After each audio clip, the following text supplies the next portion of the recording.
Hello. This evening I would like to talk to you about the idea of spirituality and language learning and how these two concepts can possibly be combined. I think it's quite traditional to look at human beings, what we are or what we have, as being comprised of three basic components. We have a physical body, we have our intellectual mind, and we have a spiritual side, a soul, perhaps you might want to call it. And I think that if we accept this division, this trifold division, and look at language learning, there's no question that language learning is first and foremost, fundamentally and almost exclusively an intellectual. That is a mental exercise, a mental procedure. And so that's where we want to put most of our energy. But if we can possibly bring in a physical component and or a spiritual component, then we can make the act of language learning a much more holistic exercise, a whole body exercise, as it were.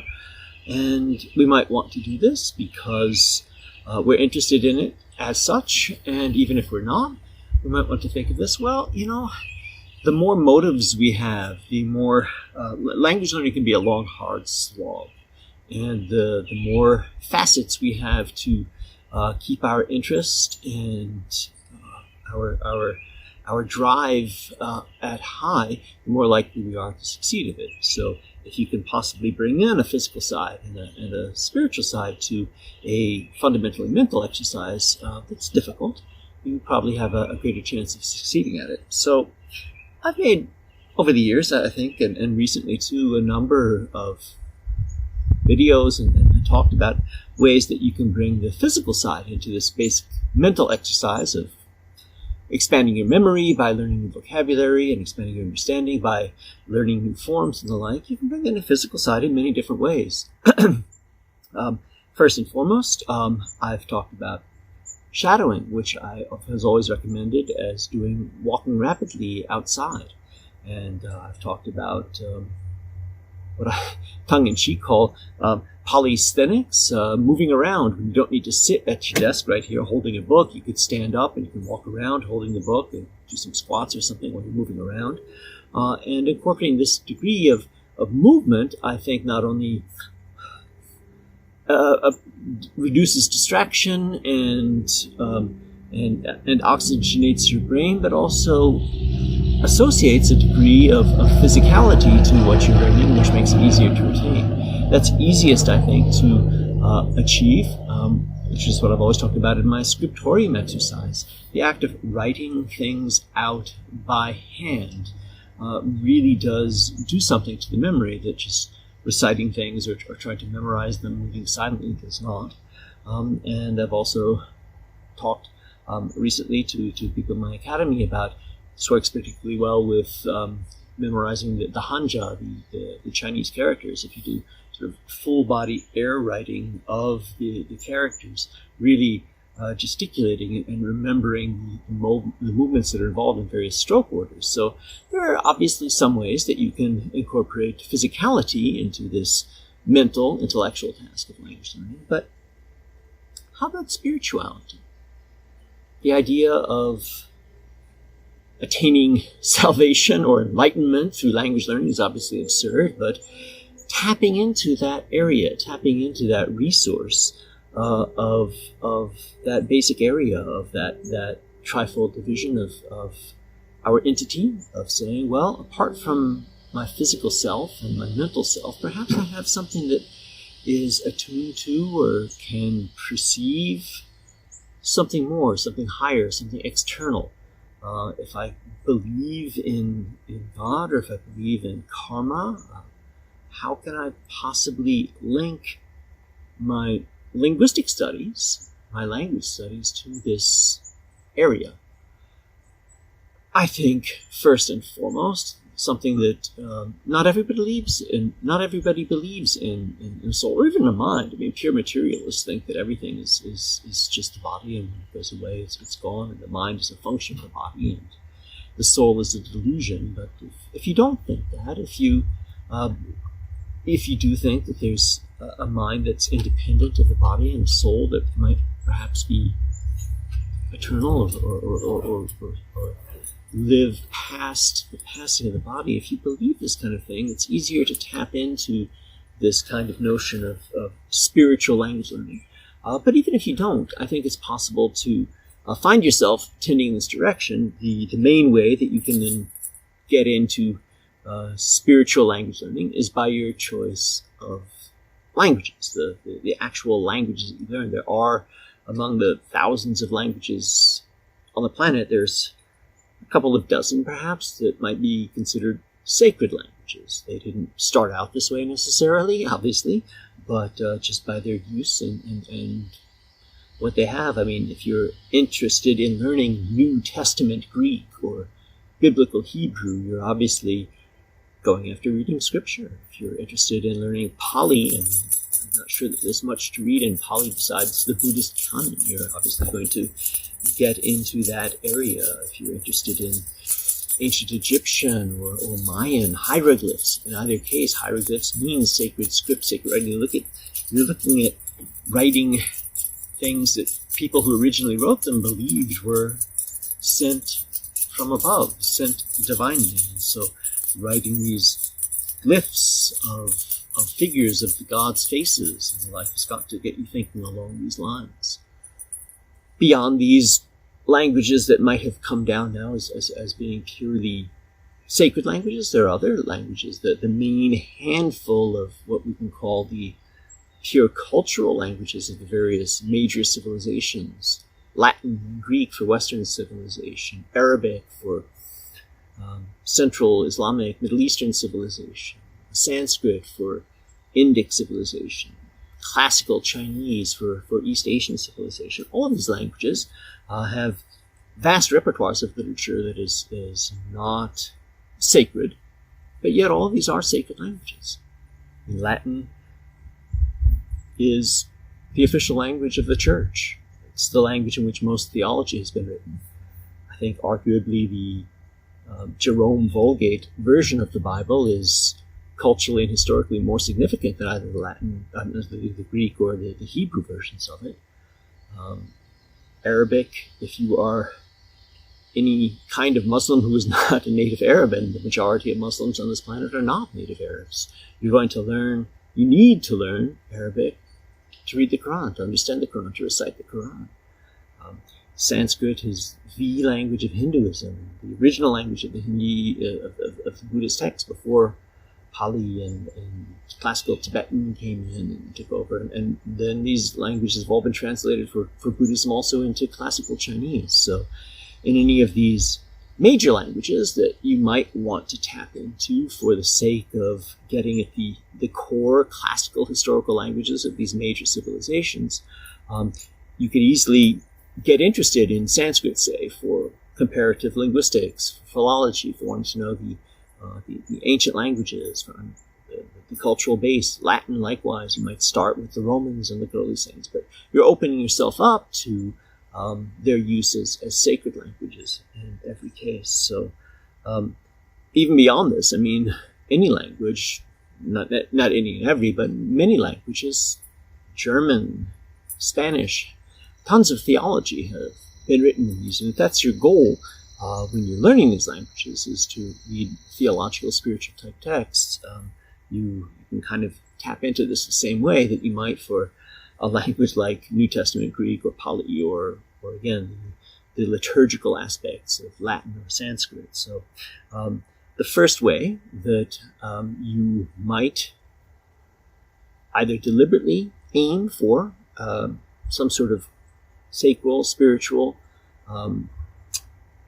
aspect of language learning is in your choice of languages. And also, I think this is the one way that people who don't believe really in initially in this sort of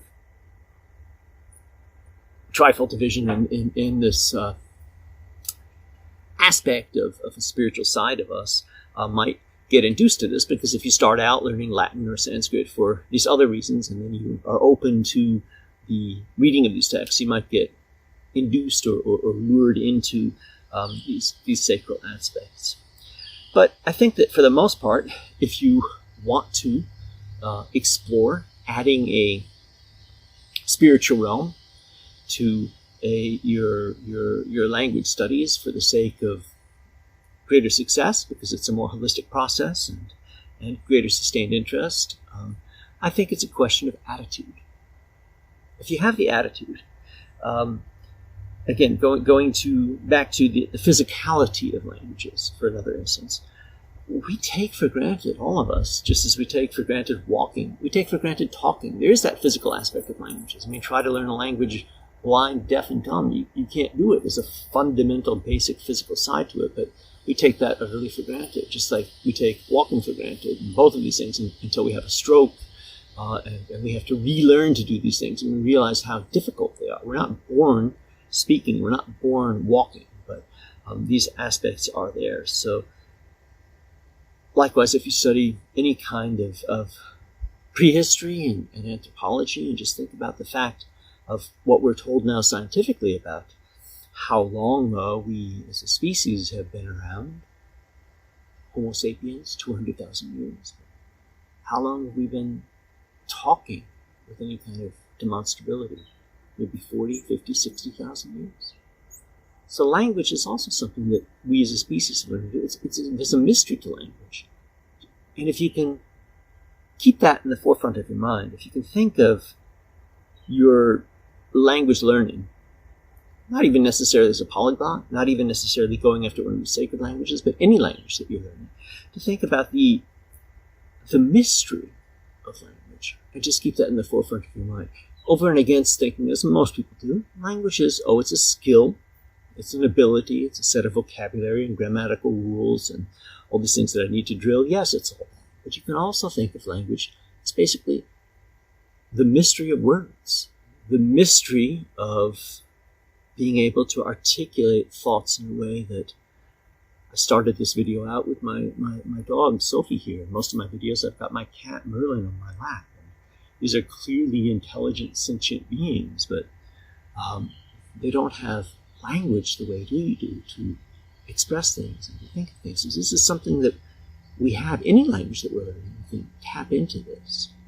And so if you can keep that in the forefront of your mind as an attitudinal type question, I think you can bring an aspect of spiritual growth, spiritual exercise into your linguistic exercises that will propel you further forward. I guess what I'm saying is that, if you're learning Spanish or Pali or Sanskrit or Sudanese, whatever language you might want to call it, these are languages with a small l, but every language, all of them contribute to, in a very Platonic sense, the original language with a capital L, language as such. Language is a phenomenon, and not in any kind of linguistic Chomskyan sense, trying to get at the essence of language, but just feeling that very, very strongly, that when you learn a language, you're expanding your consciousness beyond your personal experience of language that you were given by your native language to a much larger degree. I think that will inevitably get you attuned to that sort of spiritual side of you, if you might have one. And thinking about expanding yourself, expanding your mind, I made a video not too long ago about an idea that I articulated long ago, about a decade, 2 decades ago, about the fact that our minds, if you look at, sociologically speaking, societies where many, many languages are spoken, you don't find it terribly rare to find that people can pick up, learn about a handful of languages, 5 or 6. 6 is not a magic number. There's no magical 6 out there that will do anything to you, but it does seem to be the case that if you are exposed to lots of languages while you're growing up, that's about the number that you'll pick up. And if you accept that challenge, as I sort of threw it out there as something to say, well, gosh, I was not privileged to have that kind of environment when I grew up, but I would like to provide that to myself through conscious learning. Making that consciousness and your consciousness of the choice of your 6 languages is something that you can kind of look at as an element of human growth, overall growth, holistic growth, and that holistic growth again taps into all aspects of what we are as entities, corporeal and mental and spiritual. And if you're following me thus far, then what I had proposed at that point is that, among the languages that you might want to choose to sort of tap into your heritage right that you might not have been given by your environment would be some of those classical languages that I mentioned above. Again, Latin and Greek for Western civilization, Arabic for Middle Eastern civilization, Sanskrit for Indic civilization, classical Chinese for East Asian civilization. If you can learn these languages, learn them well, and then embark upon looking at their daughters, as it were, or their descendants, or languages that have been influenced by them, you'll find that you have, by really learning this particular handful of languages, or any one of these handful of languages, that you have tapped into an etymological river of words that you find in various civilizations and various languages, and just feeling that magic, the different words that have all come together and are tied together and are linked together, feeling that continuity, feeling that kind of link between languages is also something that can be kind of mystical when you really feel that and intuit that. And I guess the easiest way that you can do that, and again, you might have to be a polyglot or a polyglot wannabe or a scholar at least, but you can tap into that most easily when you embark upon learning related languages and you end up studying various languages in the language family, and you start really feeling language families as wholes. Most people regard the members of a language family as, say, Dutch and Swedish and German and Icelandic as being very different entities, as being different selves. But if you study enough of them, you see them from a different perspective, and you start to feel them as being variations on a theme. And when you get that feeling, there's something mystical about that as well. Seeing the relationship between languages, understanding how they're connected, and thinking about that basic mystery of language, the fact that we are able to articulate thoughts in our head in terms of a language and really feel that and see the connections between them, that has to bring some sort of spiritual fulfillment, spiritual wholeness to you when you're really in touch with that. So apart from attitude, I think that there are various exercises that you could do if you wish to explore the idea of bringing a spiritual component into your language studies, of looking for spiritual growth as well as mental growth by learning a language. And the first of these is something that I mentioned when you are trying to, particularly if you're dividing your day, I mean, you can do it at any time, but particularly if you're dividing your day up and you're trying to sit down and do languages at various stages throughout the day, coming to it from dragging your mind from our quotidian, everyday perspective, to sit down and to take yourself out of your work environment or your thinking environment and plunge yourself into an intensive, focused studying environment where you're going to try to get the most out of, say, a 15-minute period of study. And again, I've never said that you only need to study 15 minutes to learn. Studying 15 minutes is a time that you can focus and concentrate, and you can inevitably you spend hours a day if you really want to learn the language really, really well. But you can get started. You can get started with a small chunk, a small period of time.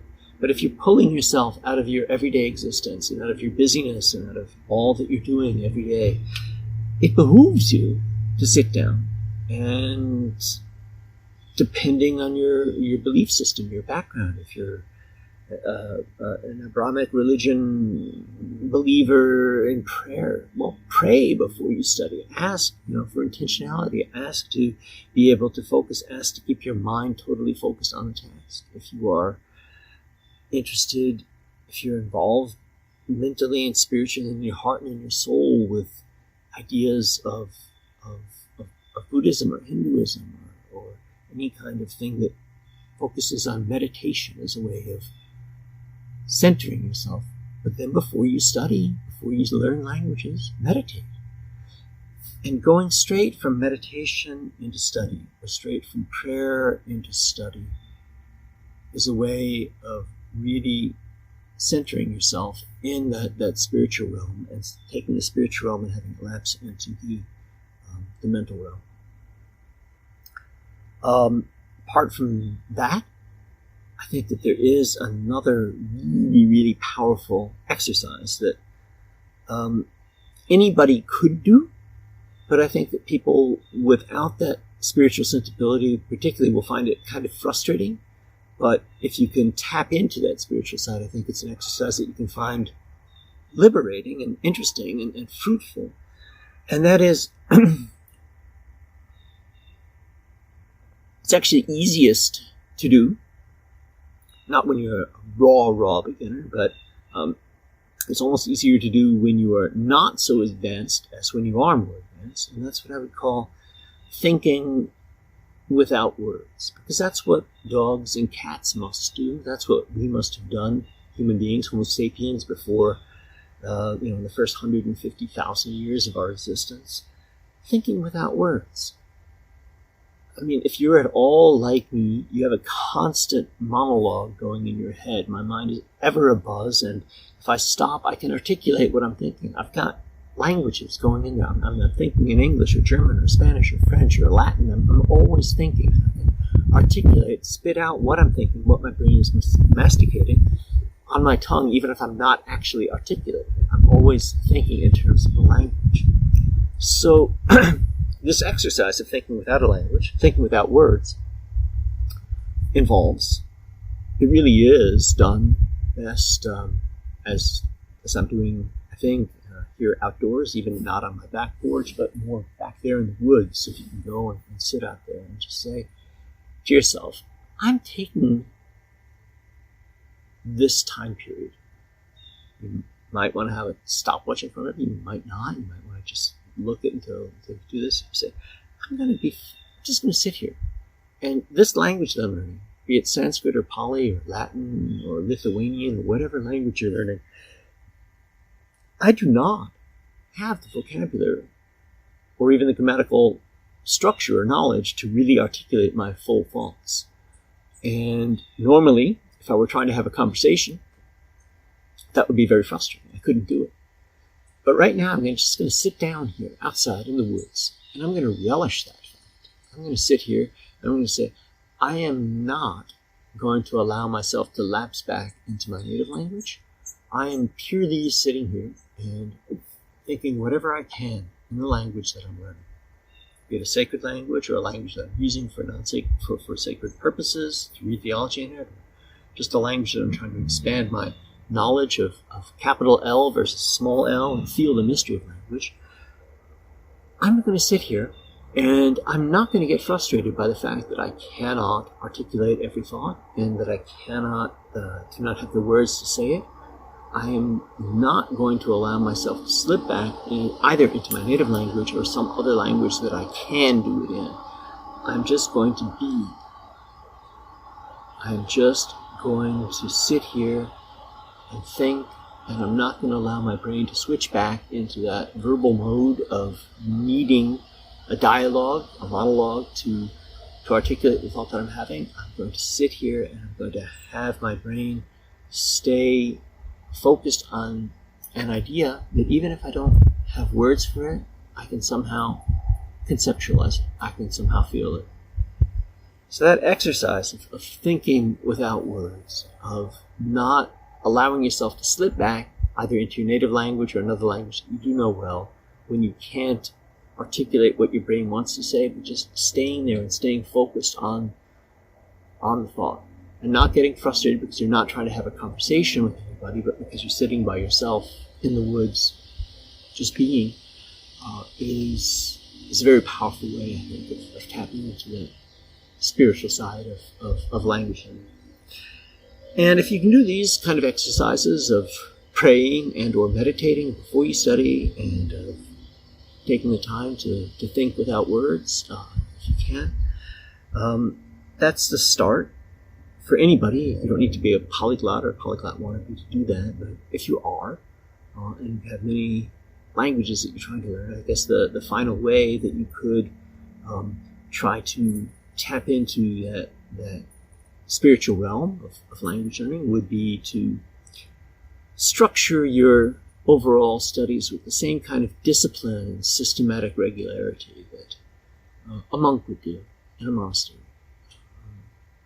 I have referred to my time in the late 1990s, sort of living in the bamboo and pine forests of the mountains of eastern Korea as my monastic stage of language learning, because I was able to pretty much study languages all day, every day with full intensity, and really divide my time up and focus entirely upon that. And I didn't do that just haphazard. I did have the rule of St. Benedict in front of me, because there was a time in the late mid-1980s, a very short time, but I thought I explored becoming a Benedictine monk, and I found out very soon that I didn't have a vocation, but I remember what it was like to have that structure of a monastery all about me, and the regularity and the systematicity of being disciplined. And if you can bring that as well, that kind of study to an approach to saying, I have decided that I want to learn 6 or 8 or 10 or 12 languages over the next couple of 6 or 8 or 10 or 12 years, and really do it well and do it systematically and really focus and function and dedicate myself to this. You need a kind of discipline and a systematicity that has been articulated in places like the rules of St. Benedict or the spiritual exercises of Ignatius. So if you can kind of read up on those and explore those and apply those to the way you live your life, if you decided that you wanted to devote your life to language learning, I think it is possible to be a kind of language monk. So you don't need to take it that far. You can just sit by yourself in the woods thinking without words and focusing upon the mystery of language, even if you're focused just upon one language, maybe Spanish to read the mystics, or German for theology, or maybe a sacred language like Pali or Sanskrit, or any one of these languages that will open your mind up to the possibility of reading more kinds of texts that will then give you the vocabulary and the sensibilities to explore this side of yourself that will make language learning all the more rewarding and fruitful, and give it that sort of holistic, whole body type of exercise that will see you through those dry spells of the pure mental side. We all come to, in the intermediate stages, is that dry desert when you're just not making any more progress, and you really feel like, oh, this is horrible. But if you have other sides that are feeding into it, the physical side, well, I'm moving my body and I'm getting exercise from it. Or if I'm moving my soul, if I'm moving my spirit and getting rewards from it, I think that will see you through a bit more. Well, I hope that was interesting and valuable and fruitful for you, and if you can apply it, wonderful. And I will talk to you again next week. Thank you very much for listening. Goodbye.